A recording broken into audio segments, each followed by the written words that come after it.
सुप्रभात सभी जुड़े हुए छात्र छात्राओं, अभिभावकगण, प्रबुद्ध बुद्धिजीवी नागरिकगण और इस संस्था परिवार के साथ अपना स्नेह, मार्गदर्शन, आशीर्वाद जुटाने वाले सभी आम प्रबुद्ध जनों का मैं बाल साधना के इस ऑनलाइन चैनल पर आपका हार्दिक अभिनंदन करता हूं, स्वागत करता हूं।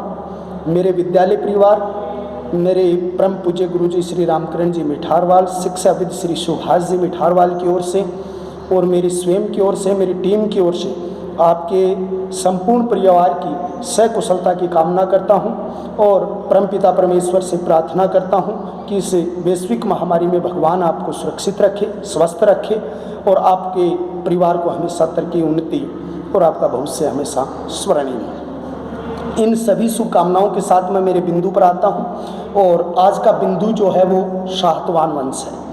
सातवान वंश की स्थापना सिमुक नामक एक सेनापति ने की थी। सिमुक नामक व्यक्ति ने कर्णव वंश के अंतिम राजा थे और कर्णव वंश के अंतिम राजा जो थे जिसका नाम सुशर्मा था। कर्णव वंश के अंतिम राजा सुशर्मा को हराकर सिमुक नामक व्यक्ति ने सातवान वंश की स्थापना की थी। इस सातवान वंश की जो स्थापना होने के बाद एक श्रेष्ठ राजवंश के रूप में नई उपलब्धियों की ओर आगे बढ़ा।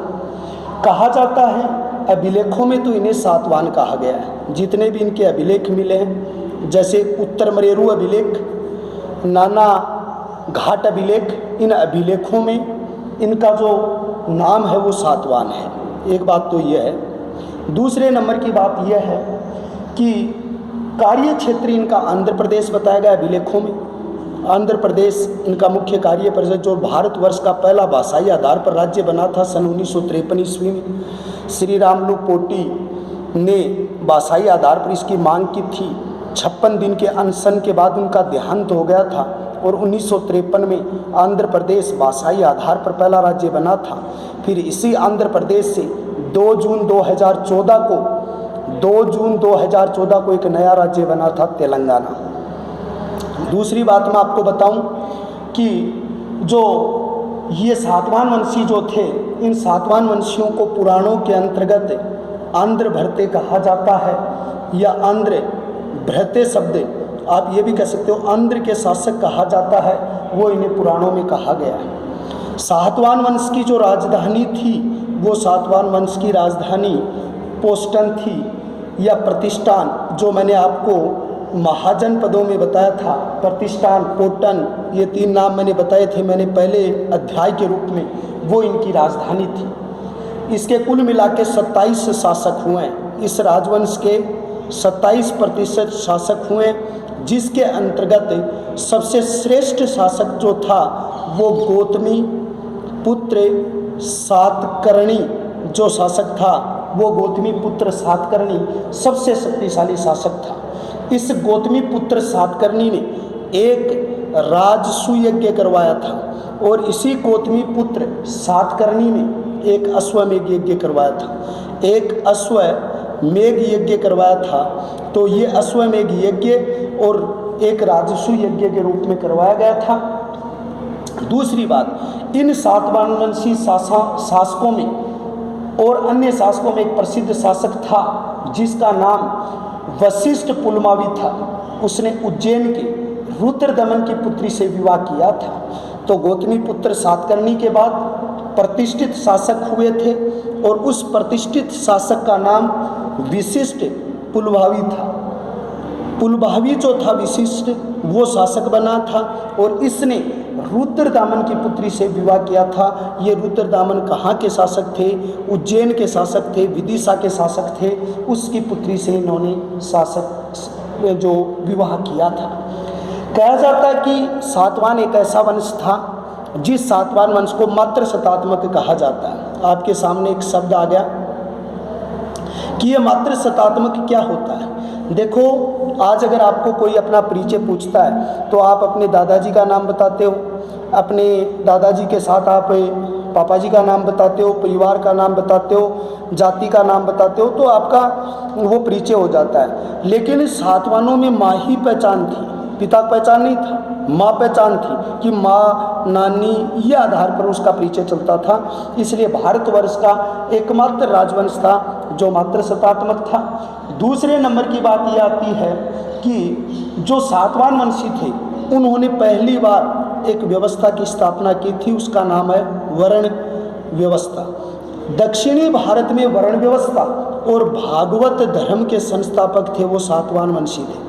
यानी दक्षिणी भारत के अंतर्गत जो वर्ण व्यवस्था थी उसके संस्थापक या भागवत धर्म को विकसित करने वाले जो थे वो विकसित करने वाले कौन थे? सातवाहन वंशी राजा थे। सातवाहन वंशी राजाओं ने सर्वप्रथम ब्राह्मणों को भूमि दान देने की प्रथा चलाई थी। यानी ब्राह्मणों को भूमि दान देने का कार्य जो किया था वो सातवाहन वंशी शासकों ने किया था।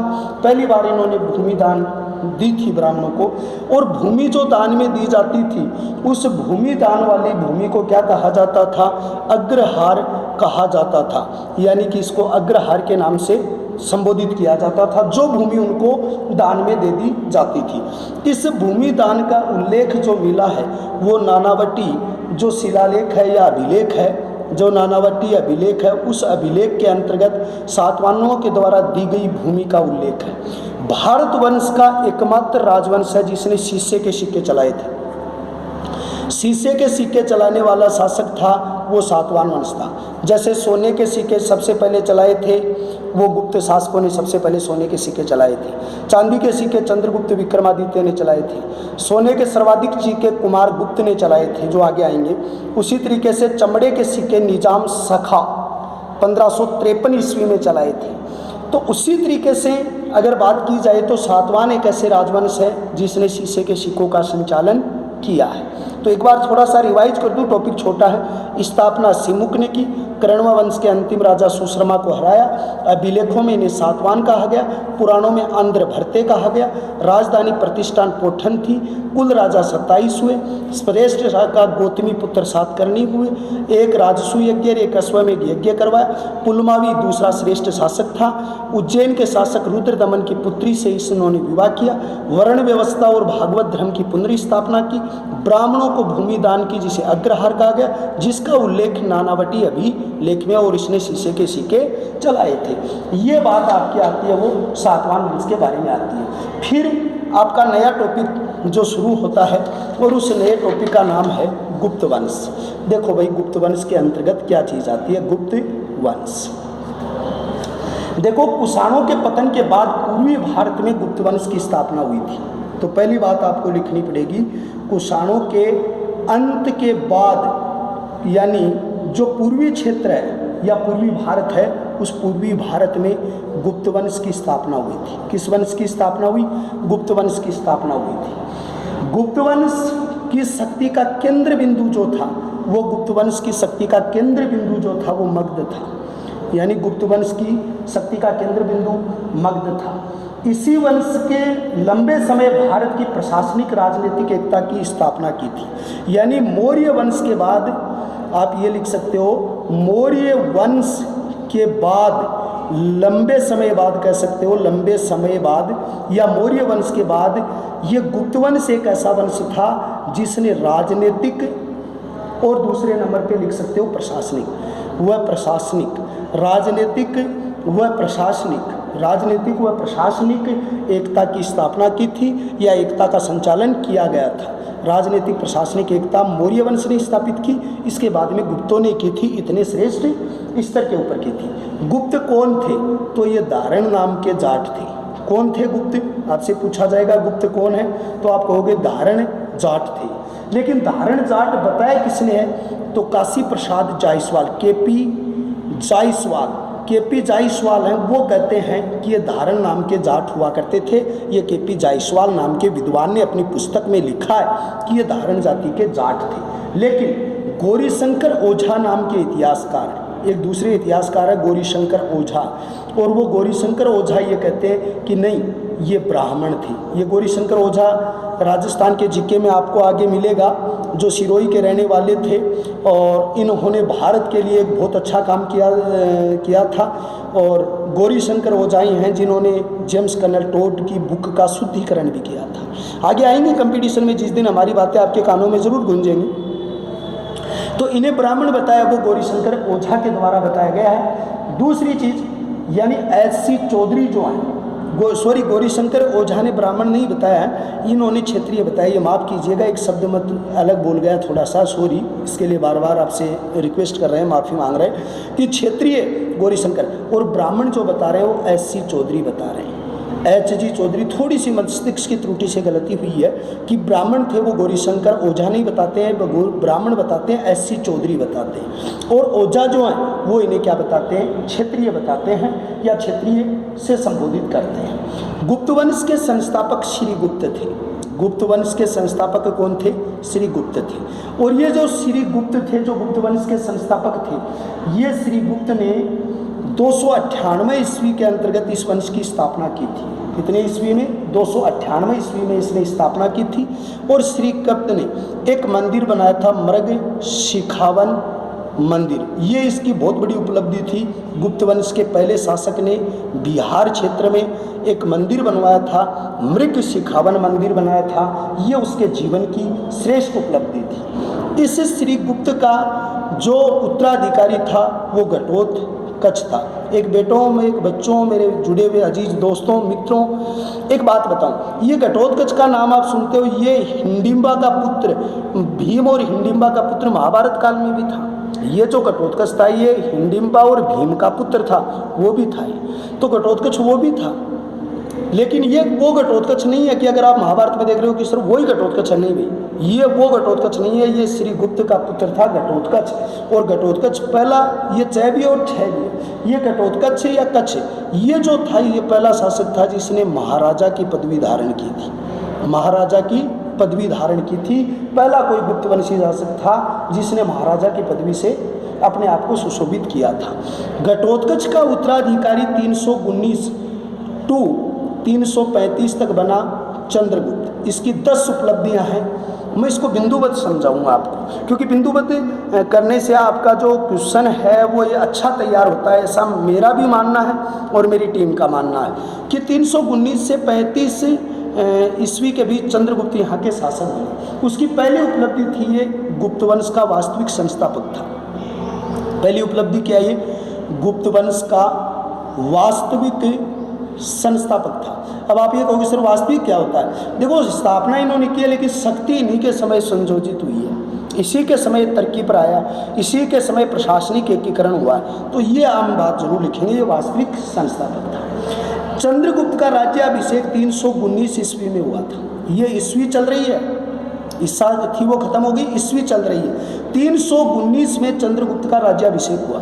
उसी दिन से एक नई संवत की शुरुआत हो गई और उस संवत का नाम है गुप्त संवत या गुप्त वंश कह सकते हो कि यहाँ पर गुप्त वंश से एक नई संवत शुरू हो गई थी और वो संवत का नाम था गुप्त संवत 319। आपसे पूछ ले कि वर्तमान में कौन सी गुप्त संवत चल रही है, तो 2021 जो आपकी 20 है उस 2020 में से 318 कम कर दो, क्योंकि 19 और इनमें तो एक ही काउंट करोगे तो 18 कम कर दो, हो जाएगी आपकी गुप्त संवत आ जाएगी। तो 319 ईस्वी के अंतर्गत एक नई संवत की शुरुआत हुई, गुप्त संवत। इसने लिच्छवी राजकुमारी से विवाह किया। जो लिच्छवी राजकुमारी थी उस लिच्छवी राजकुमारी से इसने विवाह किया और लिच्छवी राजकुमारी का नाम था कुमार देवी। क्या नाम था? कुमार देवी था। और कुमार देवी से विवाह करने के कारण इसको एक स्थान दहेज में मिला था जिसका नाम था पाटलिपुत्र।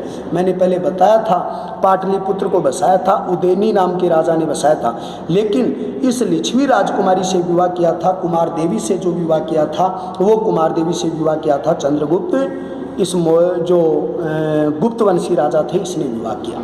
इसके जीवन की चौथी उपलब्धि क्या रही? इसके जीवन की जो चौथी उपलब्धि रही, महाराजा की पदवी धारण की थी। यानी महाराजा की पदवी धारण की थी किसने?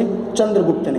तो चंद्रगुप्त गुप्तवंशी राजा ने महाराजा की जो पदवी थी वो धारण की थी। गुप्तवंश का पहला शासक था जिसके स्वयं के सिक्कों का संचालन किया था, यानी सिक्कों का प्रचलन किया था इन्होंने और स्वयं के सिक्के इन्होंने संचालित किए थे। ये गुप्तवंशी पहले शासक थे जिन्होंने सिक्के चलाए। दूसरी बात है कि इसका साम्राज्य कहाँ तक था? छठा बिंदु आपका, और छठा बिंदु है साम्राज्य विस्तार। तो इसका साम्राज्य विस्तार की जानकारी के 4 स्रोत हैं। एक तो आपका वायु पुराण, ये पुस्तक है भाई, पुराणों में जो 18 पुराण है उनमें से एक है वायु पुराण, एक है विष्णु पुराण, जिसमें पहली बार भारत को हिंदुस्तान कहा गया है, विष्णु पुराण। इसी पुस्तक में भारत को पहली बार हिंदुस्तान कहा गया है। तो वायु पुराण, विष्णु पुराण के आधार के ऊपर इसका जो साम्राज्य था वो साम्राज्य काफ़ी विकसित था। विकसित में कौन कौन से क्षेत्र आते हैं? तो वायु पुराण और विष्णु पुराण के अनुसार इसका साम्राज्य गंगा, जो उत्तर प्रदेश क्षेत्र में गंगा के किनारे का जो क्षेत्र था, साकेत क्षेत्र था, जो यानी कि अयोध्या क्षेत्र के अंतर्गत इसकी राजधानी भी आपने श्रावस्ती के साथ लिखा था, वह मगध, यानी इन क्षेत्रों के अंतर्गत इसका साम्राज्य विस्तार था। ये बात कहाँ लिखी गई है? वायु पुराण में और विष्णु पुराण में। और वायु पुराण, विष्णु पुराण में इनका साम्राज्य का विस्तार लिखा हुआ है कि गंगा के किनारे साकेत और मगध इन क्षेत्रों तक इनके साम्राज्य का विस्तार था। चंद्रगुप्त के काल के अंतर्गत ये साम्राज्य विकसित था। इसके बाद में इसके उत्तराधिकारी बने, और जिसका नाम है, मैं आपको एक नए प्रश्न को समझाता हूँ, ये डिटेल से अच्छी चीज़ें हैं जो आपके जीवन में काम में आएंगी, तो उसको आप देखिए और उसमें आपका एक बिंदु आपके साथ चलेगा, गुप्त वंश। गुप्त वंश में समुद्रगुप्त। तो देखिए समुद्रगुप्त के बारे में हम आपको बताते हैं। ये समुद्रगुप्त नाम के जो राजा थे, इस समुद्रगुप्त के राजा का शासनकाल 335 टू 375 के मध्य है। यहाँ तक इन्होंने शासन किया समुद्रगुप्त ने। समुद्रगुप्त का मूल नाम कच्छ था। इसका मूल नाम जो था वो कच्छ था। एक एक शब्द बताऊंगा बड़ी डिटेल से। कच्छ था। इसके इतिहास की जानकारी का जो स्रोत है, जो हमें इसके इतिहास की जानकारी प्रदान करते हैं, उसमें एक तो आता है प्रयाग प्रशस्ति, एक तो ये आता है। दूसरा एरण अभिलेख। एरण अभिलेख, आपने कभी सती प्रथा का नाम सुना हो तो इतिहास में पहला अभिलेख है जिसमें सती प्रथा की जानकारी मिलती है। 510 ईस्वी में भानुगुप्त की पत्नी सती हुई थी। इतिहास में उस पत्नी का नाम नहीं है और वो बताया जाता है, वो वीरण अभिलेख से बताया जाता है। आप कहोगे सर हमने तो गटियाला पट, नहीं, वो राजस्थान का है। राजस्थान का गटियाला और पाल अभिलेख हैं जिसमें सती प्रथा की जानकारी मिलती है, लेकिन ये एरण अभिलेख है जिसमें गुप्त वंश में सती प्रथा होने का प्रमाण भी मिलता है। ये कंपटीशन का प्रश्न है। प्रयाग प्रशस्ति भी इनकी जानकारी देता है, एरण अभिलेख भी देता है। एक समुद्रगुप्त के स्वर्ण सिक्के हैं, समुद्रगुप्त के स्वर्ण सिक्के हैं, और एक स्वर्ण सिक्के पर इसे क्या बजाते हुए दिखाया गया? वीणा बजाते हुए दिखाया गया। अगर आपको कोई ये पूछ ले कि इससे क्या जानकारी मिल गई आपको, इससे तो बहुत बड़ी जानकारी मिल गई। समुद्रगुप्त एक संगीत प्रिय व्यक्ति था, क्यों वीणा बजाना, सरस्वती का परम भक्त था। सिक्का सोने का, इसका मतलब धनाढ़ राजा था। तो समुद्रगुप्त के स्वर्ण सिक्के मिले और उन सिक्कों पर इसे वीणा बजाते हुए दिखाया गया। ये उसके जीवन चरित्र की बहुत बड़ी क्या थी? उपलब्धि थी। समुद्रगुप्त की अगली जानकारी का स्रोत है, उसने अपने जीवन के अंतर्गत भूमि दान भी किए थे, और उसकी जानकारी प्रभावती गुप्ता का एक ताम्रपत्र है, वो भी इसकी जानकारी का प्रमुख आधार है। तो प्रभावती गुप्ता जो पुत्री है चंद्रगुप्त विक्रमादित्य की, उस प्रभावती गुप्ता का ताम्रपत्र है। ये ताम्रपत्र भूमि जो दान में दी जाती थी ना ब्राह्मणों को जो भूमि दान में दी जाती थी, उसका उल्लेख इन्हीं पत्रों में होता था, ताम्रपत्रों में। तो प्रभावती गुप्ता का एक गांव में ताम्रपत्र मिला, दगुन गांव, और उस दगुन गांव में एक ताम्रपत्र मिला, उसमें भी समुद्रगुप्त के प्रशासन की कुछ जानकारियाँ लिखी गई है। और एक स्कंदगुप्त नाम के राजा हैं, उस स्कंदगुप्त नाम के राजा का भीतरी गांव का एक शिलालेख मिला है। भीतरी गांव का शिलालेख, उसके अंतर्गत भी समुद्रगुप्त की जानकारी है। थोड़ा सा अटपटी है बच्चों, तो एक बार पुनः थोड़ा मस्तिष्क के लिए हम तरोताज़ा कर लें। समुद्रगुप्त का मूल नाम कच्छ है, इसकी जानकारी प्रयाग प्रशस्ति है। एरण अभिलेख जिसमें सती प्रथा की जानकारी है। समुद्रगुप्त के स्वर्ण सिक्के, उन पर वीणा बजाते हुए दिखाया गया। प्रभावती गुप्ता का ताम्रपत्र, ताम्रपत्रों में भूमि दान का उल्लेख था। पहला ताम्रपत्र दगुन गांव में मिला है। स्कंदगुप्त भीतरी गांव का क्या मिला है? शिलालेख प्राप्त हुआ या शिलालेख मिला है। एक बात कही जाती है कि समुद्रगुप्त ने राजा बनने के लिए, क्या बनने के लिए? राजा बनने के लिए, शासक बनने के लिए अपने प्रियों से युद्ध लड़ा था। प्रियों से मतलब अपने भाइयों से युद्ध लड़ा था। उस युद्ध को एक नाम दिया था, तुल्य कुजल युद्ध नाम दिया था। इस शब्द का अर्थ क्या होता है? उसी के कुल से संघर्ष करना, अपने स्वयं के कुल से संघर्ष करना, या आप ये कह सकते हो उसी के कुल से संघर्ष करना, यानी संघर्ष में कुछ अजीजों से संघर्ष किया था जिसे तुल्य कुजल कहा गया था, या राजसत्ता प्राप्त करने के लिए समुद्रगुप्त को युद्ध करना पड़ा था। उसने अपने जीवन में आर्यावर्त के 9 राज्यों को पराजित किया था। आर्यावर्त के 9 राज्यों को उन्होंने पराजित किया था, और ये आर्यावर्त के 9 राज्य थे, उसमें एक तो था अच्युत्य, जो पिछली साल ये प्रश्न फर्स्ट ग्रेड में आया सब्जेक्ट पेपर में। अच्युत्य था, नागासेन था, गणपति था, ये कई राजा थे, उनको उन्होंने क्या किया था, पराजित किया था। फिर दक्षिणापथ और दक्षिणापथ के 12 राज्यों को पराजित किया। 9 राज्य आर्यावर्त के, जिनमें ये 3 बड़े शक्तिशाली राजा थे, इनको हराना इनके लिए बहुत बड़ी उपलब्धि थी। और दक्षिणापथ जो है, उस दक्षिणापथ के 12 राजाओं को इन्होंने पराजित किया, लेकिन इनके विरुद्ध एक नीति अपनाई, क्योंकि अपने राज्य से बहुत दूरी पर थे।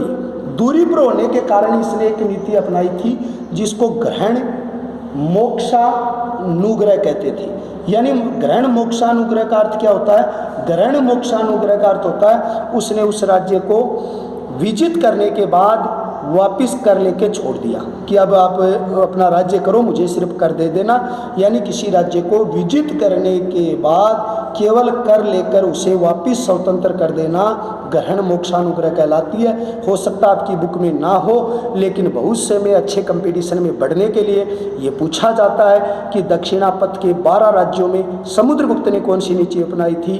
विजित करके फिर स्वतंत्र करते हुए कर निर्धारण करना, और इसको कहते हैं ग्रहण मोक्षानुग्रह के नाम से इसको जानते हैं। समुद्रगुप्त ने एक उपाधि धारण की थी जिसको सर्व राजा छेता के नाम से जानते हैं। यानी समुद्रगुप्त ने एक पदवी धारण की थी जिसको सर्व राजा छेता की उपाधि से जाना जाता है, जिसका अर्थ होता है राजाओं में सर्वश्रेष्ठ के नाम से जाना जाता है।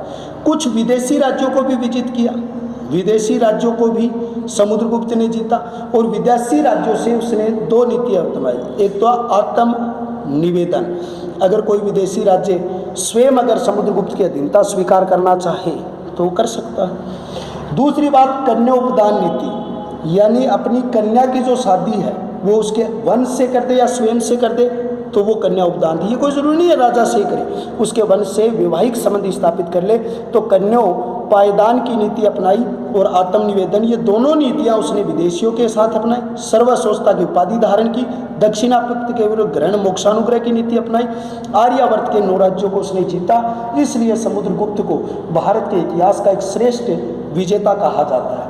एरन अभिलेख में समुद्रगुप्त की तुलना, जो एरन अभिलेख है ना जिसमें पहली बार सती प्रथा की जानकारी मिली है, एरन अभिलेख जो है उस एरन अभिलेख में समुद्रगुप्त की तुलना, अभिलेख में जो एरन अभिलेख में समुद्रगुप्त की तुलना और समुद्रगुप्त की तुलना जो की जाती है वो तुलना किससे की जाती है?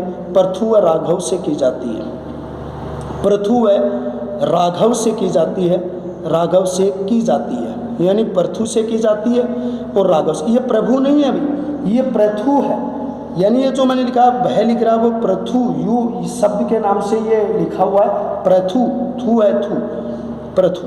पृथु व राघव से इसकी तुलना की गई है कि इतना बड़ा ये संगीतज्ञ था। समुद्रगुप्त ने गुरुड़ के चिन्ह को अपनाया था। गुरुड़ किसकी वाहन है? विष्णु का है। तो गुरुड़ चिन्ह को राज चिन्ह स्वीकार किया था। गुरुड़ चिन्ह जो था उसको राजचिह्न शब्द स्वीकार किया था। और फिर इसी के उत्तराधिकारी कुमारगुप्त ने यानी कि मयूर का चिन्ह अपनाया था। इसी के उत्तराधिकारी कुमारगुप्त ने किसका चिन्ह अपनाया था? मयूर का चिन्ह अपनाया था। पहले इसने गुरुड़ का चिन्ह अपनाया था, फिर इसके स्थान पर कुमारगुप्त ने किसका चिन्ह अपनाया था? मयूर का चिन्ह अपनाया था इनके द्वारा। तो आप यहाँ पर इसको देखेंगे। दूसरी चीज, स्मिथ नाम का एक विद्वान है और उस स्मिथ ने विश्व का इतिहास लिखा है। उस स्मिथ नामक विद्वान ने इसे भारत का नेपोलियन कहा है। भारत का नेपोलियन कहा है। तो अगर आपसे पूछा जाए भारत का नेपोलियन किसे कहा जाता है तो भारत का नेपोलियन समुद्रगुप्त को कहा जाता है। कक्षा 12 की बुक में भी इन चीज़ों का उल्लेख है कि भारत का नेपोलियन किसे कहा जाता है तो समुद्रगुप्त को भारत का नेपोलियन कहा जाता है। दूसरी चीज़ आप देखिए कि इसके बाद में आपकी कौन सी चीज़ें आती हैं। समुद्रगुप्त ने एक प्रशस्ति लिखाई थी जिसका नाम था प्रयाग प्रशस्ति। एक बात मैं आपको बता दूं, मैंने कल वाले टॉपिक में बताया था, प्रयाग का नाम इलाहाबाद क्षेत्र में प्रयाग प्रशस्ति लगी हुई थी।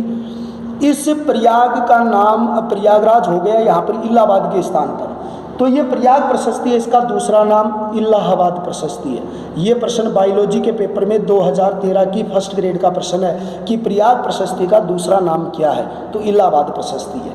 प्रयाग प्रशस्ति के लेखक कौन थे? हरिसेन थे। लेकिन आप पूछोगे सर ये हरिसेन कौन था? ये समुद्रगुप्त का संधि विग्रह था, यानी संधि विग्रह एक पद था, मंत्री का पद था, वो मंत्री था ये हरिसेन। और हरिसेन ने ये प्रयाग प्रशस्ति लिखी। इस प्रयाग प्रशस्ति की भाषा कौन सी है? संस्कृत। और शैली कौन सी है? शैली चंपू है। आप कहोगे सर भाषा संस्कृत है, शैली क्या है? संस्कृत तो भाषा का प्रयोग हुआ है क्योंकि गुप्तों की परिभाषा जो भाषा थी वो संस्कृत थी। शैली चंपू का मतलब होता है गद्य व पद्य। गद्य पद्य का मतलब होता है जो गाई भी जा सकती हो, पढ़ी भी जा सकती हो। जैसे अगर आप ये श्लोक बोलते हो, अये निज परो वेति गन्ना लघु चेत सामुदार चरिताना टू वसुदेव कुटुंबकम, तो आपने बोल भी दिया, पढ़ भी दिया, तो ये गद्य भी है, ये पद्य भी है। तो इस तरीके से ये चंपू शैली है। समुद्रगुप्त जो राजा थे उसने एक उपाधि धारण की थी कविराज। ये कविराज की उपाधि का उल्लेख इसी प्रशस्ति में हुआ है। इसको कविराज से संबोधन दिया गया, वो प्रयाग प्रशस्ति में कहा गया। इस प्रशस्ति में संगीत के क्षेत्र में इसकी तुलना नारद और दूसरे व्यक्ति थे तंबुरक से की जाती है। तंबरू और नारद से की जाती है इसकी तुलना, यानी इस प्रयाग प्रशस्ति में समुद्रगुप्त ने कविराज की पदवी से सुशोभित किया है समुद्रगुप्त को हरिसेन ने। और हरिसेन ने बताया कि यह संगीत के क्षेत्र में नारद और तंबरू के समान प्रधान क्या था? संगीतज्ञ था। इसकी दानशीलता में इसकी तुलना जो की जाती है वो कुबेर से, और अगर इसको क्रोध आ गया तो इसकी तुलना की जाती है किससे? यम से की जाती है। तो उसकी तुलना यम से की जाती है, कुबेर से की जाती है। इसी प्रशस्ति में समुद्रगुप्त को धर्म प्राचीर बंधु कहा गया। इसी प्रशस्ति में जो ये प्रशस्ति है, इसी प्रशस्ति में समुद्रगुप्त को क्या कहा गया? धर्म प्राचीर बंधु कहा गया। क्या कहा गया? धर्म प्राचीर बंधु कहा गया, यानी धर्म का संदेश वहाँ कह सकते हो, धर्म का एक स्तंभ कह सकते हो, धर्म का सचेतकता कह सकते हो। तो ये कई नाम इसके साथ आते हैं, यानी आप ये कहो कि एक धर्म का श्रेष्ठ ज्ञाता था, इसकी नाम से इसको संबोधित किया गया। समुद्रगुप्त के बाद राज सत्ता पर बैठा उसका पुत्र था रामगुप्त। समुद्रगुप्त के बाद राज सत्ता पर बैठा था वो कौन था? रामगुप्त था। और रामगुप्त का शासन 375 से 380 ईस्वी तक रहा, लेकिन ये अयोग्य था। उस समय शकों का काफ़ी प्रभाव था और शक सादर रुद्रसेन थर्ड थे उस समय राजा।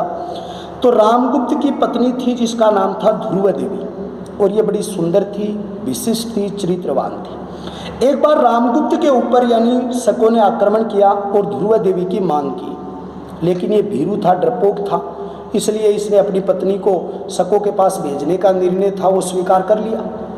लेकिन ध्रुव देवी ने रामगुप्त के छोटे भाई चंद्रगुप्त विक्रमादित्य से कहा कि आपके भाई ने तो मेरे चरित्र का सौदा कर दिया।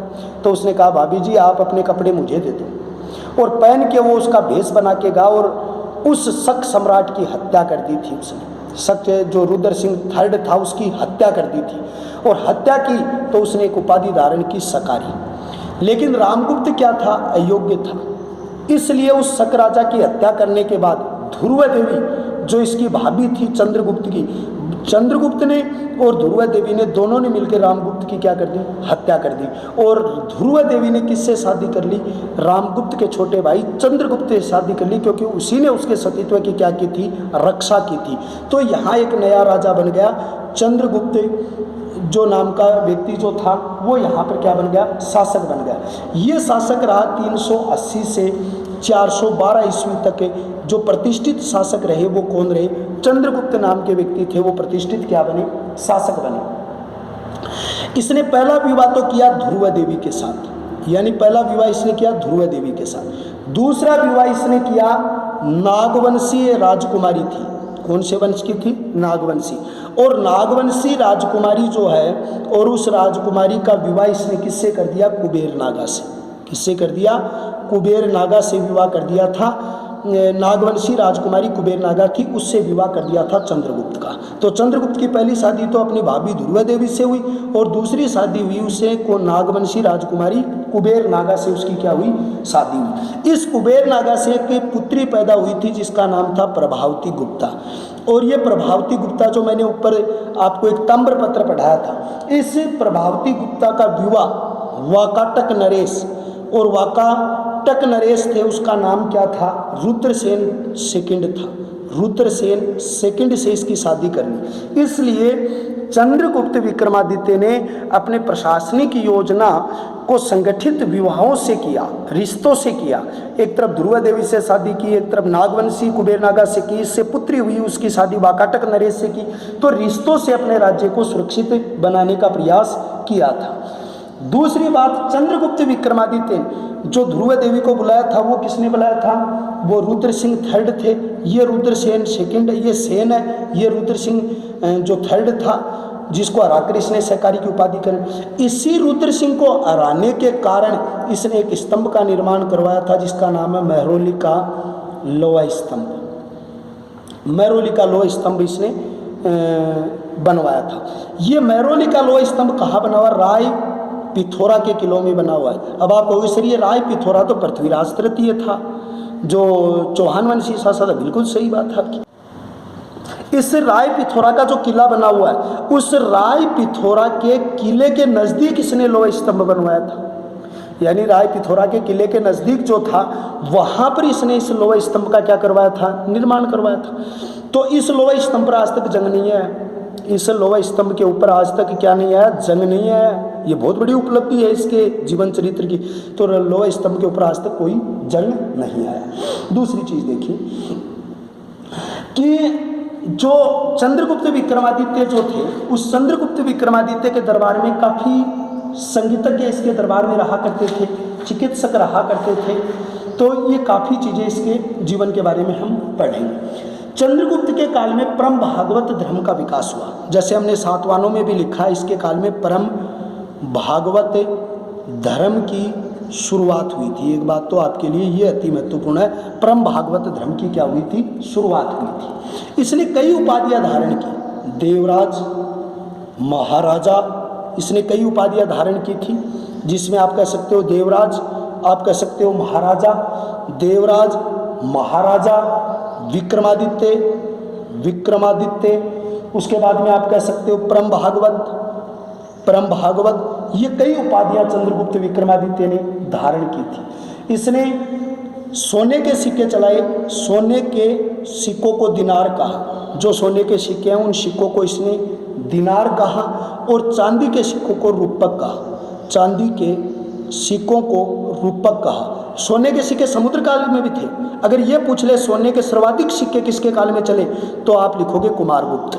अगर आपको पूछ ले चांदी के सर्वाधिक सिक्के कब चले, चंद्रगुप्त विक्रमादित्य के दरबार में। आपको पूछ ले चंद्रगुप्त विक्रमादित्य के दरबार में चांदी के सिक्के को क्या कहते थे तो रूपक कहते थे। आपको पूछ ले कि सोने के सिक्कों को क्या कहते थे तो दिनार कहते थे। दूसरी बात, जो चंद्रगुप्त विक्रमादित्य उसके दरबार में कई कवि रहते थे। जैसे भारत का शेक्सपियर किसको कहते हैं, कालिदास। यानी उसके दरबार में कौन रहता था, कालिदास रहता था। और कालिदास को भारत का क्या कहते हैं आप, शेक्सपियर। भारत जैसे राजस्थान का शेक्सपियर जो आप कहते हैं माघ नामक कवि को कहते हैं, तो राजस्थान का शेक्सपियर तो है माघ, जिसने शिशुपाल वधम पुस्तक लिखी थी। शिशुपाल वधम यानी शिशुपाल जो था वो मौसेरा भाई था भगवान श्री कृष्ण का, उसका वध किया था, ये माघ ने लिखा था। माघ तो राजस्थान के शेक्सपियर हैं और कालिदास भारत के शेक्सपियर हैं। ये कालिदास उसी चंद्रगुप्त विक्रमादित्य के दरबार में रहता था, जिसने कई पुस्तकें लिखी हैं। कौन कौन सी लिखी है, जैसे अभिज्ञान शकुंतलम नामक लिखी, मेघदूत लिखी, कुमार संभव लिखी, संभव पुस्तक किसने लिखी, मालविका अग्निमित्रम यानी मालविका अग्निमित्रम नामक पुस्तक लिखी, कुमार संभव नामक पुस्तक लिखी, उसके बाद में मेघदूत लिखी, अभिज्ञान शकुंतलम लिखी। ये मालविका अग्निमित्रम है, ये मालविका अग्निमित्रम है, कोई शब्द समझ में नहीं। कई पुस्तकें इन्होंने लिखी थी जो शेक्सपियर ऑफ इंडिया कहलाए, ये उसके दरबार में थे। वराहवीर थे, दूसरे थे या वराह मीर के अलावा आप इसको वाहिर मीर कह सकते हो, जिसने रोमक पॉलिसी का सिद्धांत दिया था। ये रोमक पॉलिसी क्या, सूर्य सिद्धांत दिया था इसने, यानी हमारे नक्षत्रीय ज्ञान को बताया था इसने। ये भी इसी के दरबार में रहा करता था। दूसरी चीज़ यहाँ पर आर्यभट्ट, आपने इसका नाम सुना। जैसे आप ये लिखते हो कि पृथ्वी सूर्य के चारों ओर चक्कर लगाती है, घूर्णन गति करती है, ये भी इसके उत्तरवर्ती राज्यों के समकालीन थे। लेकिन ये आर्यभट्ट जो हमारा पहला उपग्रह छोड़ा गया है आर्यभट्टम, वो इसी के नाम पर है। कसमपुर पटना में 476 ईस्वी को इसका जन्म हुआ था। ये वो आर्यभट्ट है जिसने पृथ्वी के सूर्य ग्रहण, चंद्र ग्रहण, घूर्णन गति, बीजगणित के सिद्धांत इसने दिए थे, इसी का दरबारी था। इसके बाद में जैसे अमर सिंह था जिसने संस्कृत का शब्दकोश लिखा, ये भी इसी के दरबार में था।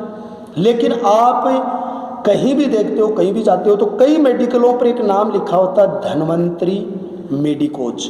ये धन्वंतरी नामक पहला चिकित्सक था जिसने चीरफाड़ से व्यक्ति के इलाज की योजना बनाई थी। ऑपरेशन विधि का जन्मदाता था वो कौन था, धन्वंतरी था। और ऑपरेशन विधि का जन्मदाता जो धन्वंतरी था, उस धन्वंतरी की टेक्निकल जो टेक्नोलॉजी थी, वो धन्वंतरी की टेक्नोलॉजी थी, वो आज चल रही है, जिसको हम चीर फाड़ करते हैं। ये करते हैं। भारत का पहला जो ऑपरेशन हुआ था आंख में मोतियाबिंद का, राजा भोज का, सुमोनी नामक पुष्प सुंघाकर उसे अचेत किया गया था।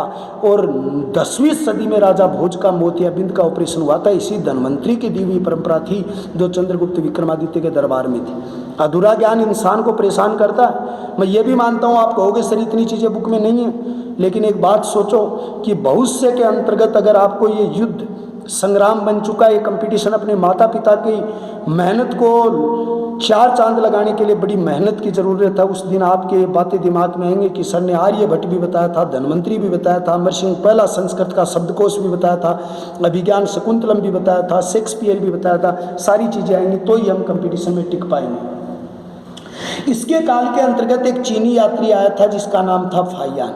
399 से लेके 414 ईस्वी तक रहा था। तो चंद्रगुप्त विक्रमादित्य के दरबार में ये भी एक प्रतिष्ठित यात्री था जो यहाँ पर यात्रा पर आया था।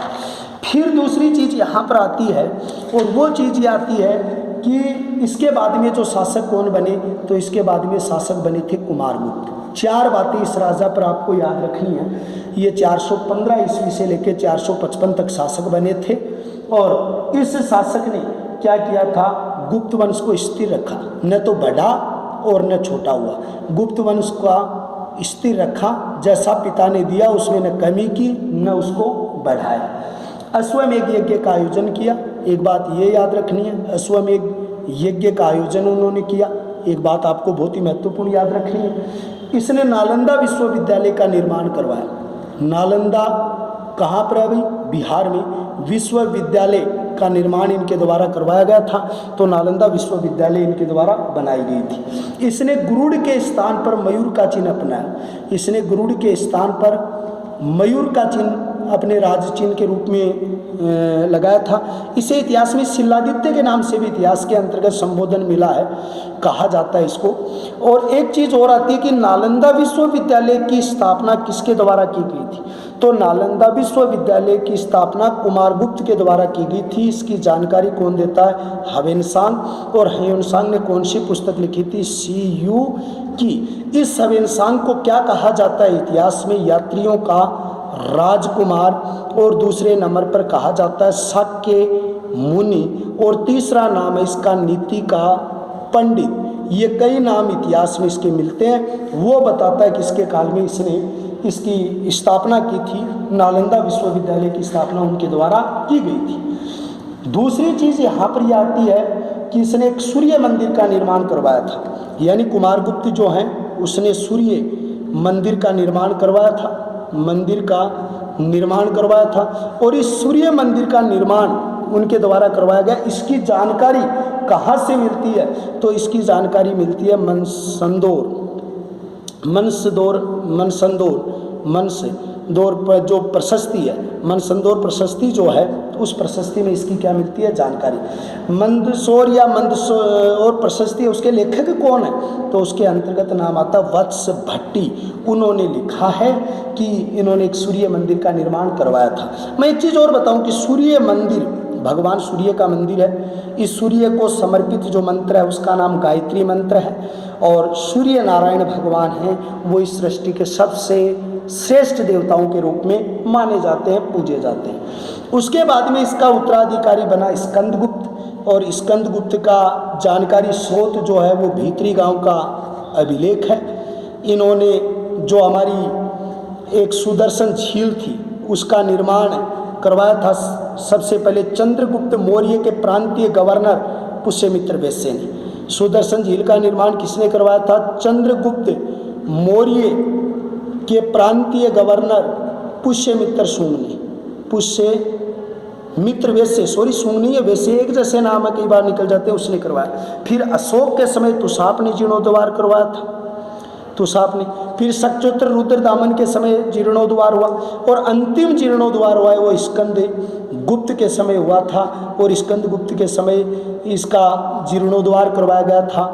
तो ये एक बड़ी उपलब्धि थी। धीरे धीरे गुप्त वंश धराशायी हो गया, एक राजनीतिक शक्ति के रूप में संगठित ये वंश धीरे धीरे पतन की कगार की ओर चला गया। तो ये आज का हमारा जो बिंदु था वो गुप्त वंश के बारे में भी था और सातवाहन वंश के बारे में भी दिया गया था। अब एक बात आती है यहाँ पर कि गुप्त वंश जो इतिहास में जो इस पर प्रश्न किस तरीके से आते हैं। देखो, कई बार इसमें चंद्रगुप्त विक्रमादित्य की उपलब्धियां पूछ ली जाती हैं, और कई बार इसके अंतर्गत जब प्रश्न पूछा जाता है तो इसमें यह पूछा जाता है कि समुद्रगुप्त की दिग्विजय नीति आप बताइए।